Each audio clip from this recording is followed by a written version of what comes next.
Hey everybody, Tattoo Charlie here. Coming back at you with a fun little little idea video. So I was hopping around. I was really a while back, really inspired by Louis's idea of doing an ordinary only thing, especially during the alpha.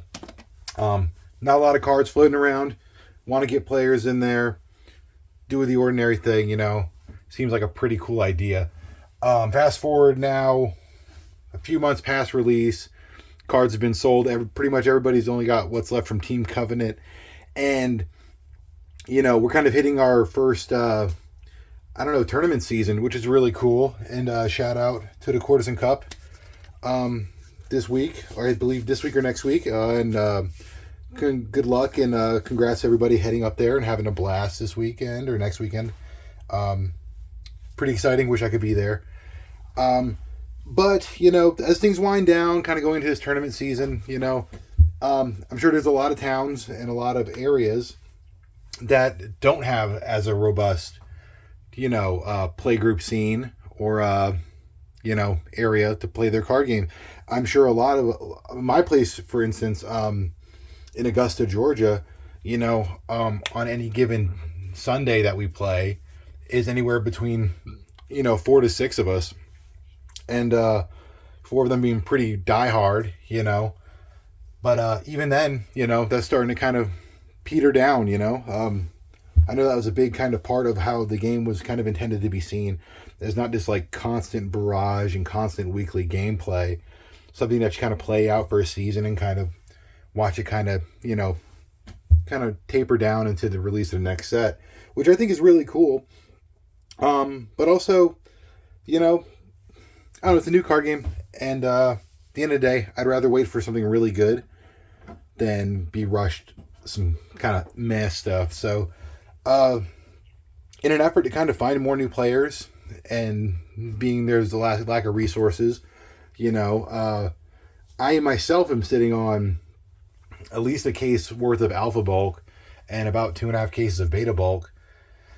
I decided, and partially through being inspired again through Louis and talking to some people on the Sorcery Discord, to make these kind of jump-starty kind of decks. And I kind of did them a little different than just trying to pull out certain cards to kind of illustrate one thing. I kind of took a bit more of a looser approach to it. I'm going to show you one for example here. I took one relic card, 1, 2, 3, 4, 5, 6 to 7, magic aura cards, and then the rest being creatures and minions and the like. I did try to do my best to kind of keep them down to 1 or 2. Some more basic stuff. 2 is fine, and try to keep a nice round curve on the mana. You take this 20 cards here, and then you would pair it up with 8 of a corresponding site. I did an ordinary and exceptional to kind of get people interested in it. Something cool like having some deserts and then maybe put an oasis in there. Even if that person picked, a fire and an earth, and they see an oasis, they go, oh, a dual site, that's interesting. Oh, that must be water. Oh, that'd be cool. Maybe I can look at water or trade some cards out, they get interested in it. 8 of those and another setup here. Same kind of idea. 7 and 13. And what you do is you tell the new player, if you're trying to give them a shot of play, pick 2 colors and you put them together. And now you have yourself a 40 card spell book and a 16 card site deck. More than enough to get everybody started to play. And if you're showing somebody how to play, even easier, you can just pick one of these and play those as is. And I think that's more than enough to illustrate the point of how it works. All the cards are pretty low powered. So, you're not too having to worry about,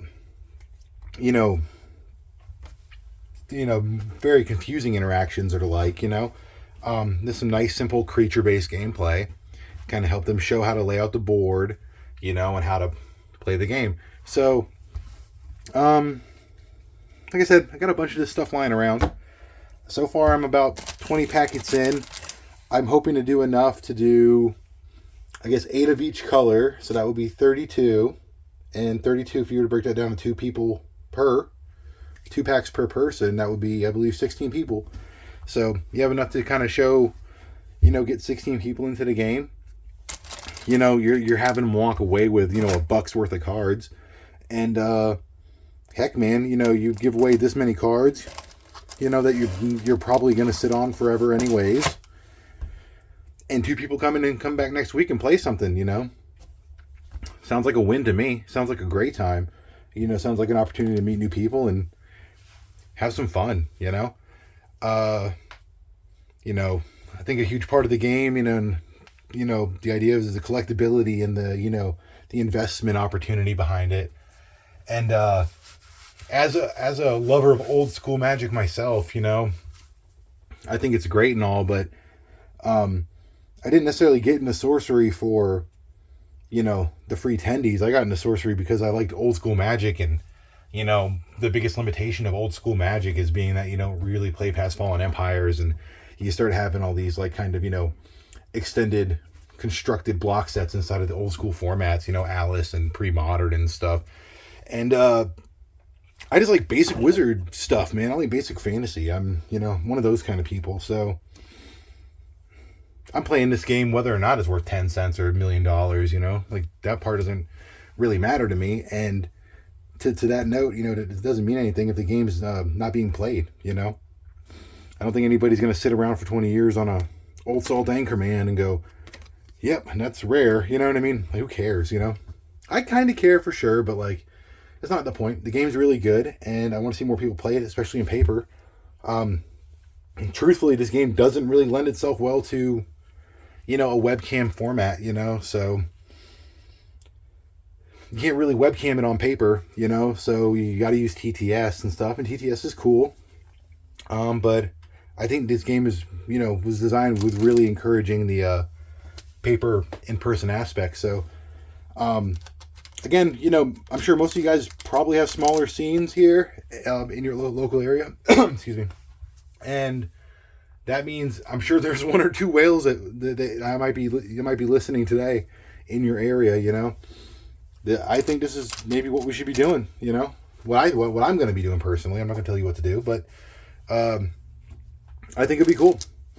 Every Sunday when we go play, like I said, there's on a good time 6 of us, kind of whittle down to 3 of us now.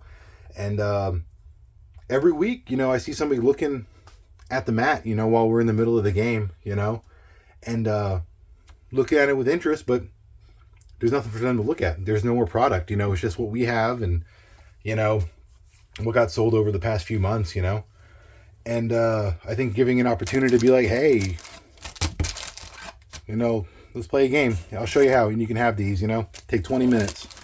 Might make the difference, to get somebody who might be looking for something like this into it. At the end of the day, like I said, I just want to play the game. Kind of ramble video.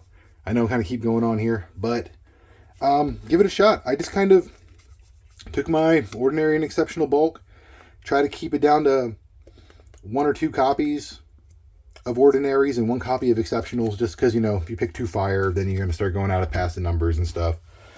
And at the end of the day, it's only like, 403 cards in the set. It doesn't really matter what, 40 cards you put together and smash up together at this level of play, it's all going to be jank, and it's all going to be interesting little kind of, suboptimal playing. So could show you a new cool little trick, and honestly, I kind of love homebrewy suboptimal play and stuff anyway. So anyways, let me know, have you done this in your area? Have you tried this out? What were your results? What were your thoughts? Let me know if you end up doing it. Send me a message. And if you're in the Augusta, Georgia area, Columbia, South Carolina, general area, send me a message. And let's talk about sorcery or something. Anyways, Tattoo Charlie here. Appreciate your time. And thanks for listening to me ramble. And I'll let you know how it goes. Talk to you in a couple weeks. Bye.